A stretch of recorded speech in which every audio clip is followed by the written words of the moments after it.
Andy Kaufman's death garnered just as many varying opinions as his life did.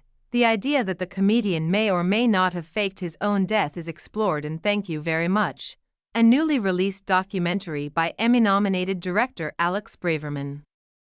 Kaufman played Lotka Gravis on the ABC sitcom Taxi from 1978 to 1983 and died from lung cancer in 1984 at age 35. A clip from an interview with Kaufman's Taxi co-star Danny DeVito from shortly after Kaufman's death. DeVito recalls how their fellow co-star Carol Kane reacted at the comedian's funeral. She went to the funeral.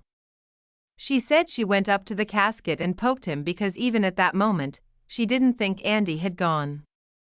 That's how he had us, DeVito says in the archival clip. Asked about long-standing rumors that the comedian didn't actually die in 1984, his best friend, writer Bob Zmurda, says, "So this is where I have to watch what I say, guard myself here.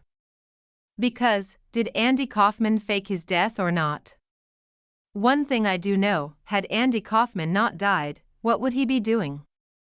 He'd be faking his own death," he says. A conversation between Zmurda and Kaufman about the subject is played in the documentary. Zmurda says the root of the idea was obvious. Think of that. Faking his death. Where did Andy get that premise from? His parents, he says.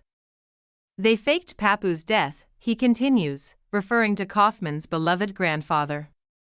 When Papu died, Kaufman's parents told their son he was away on a trip. Kaufman didn't discover the truth until he was older. They faked it and said he didn't die, Zmurda adds. The lie, the cherished lie, can change reality. Reality can always be maneuvered and controlled. This is very important.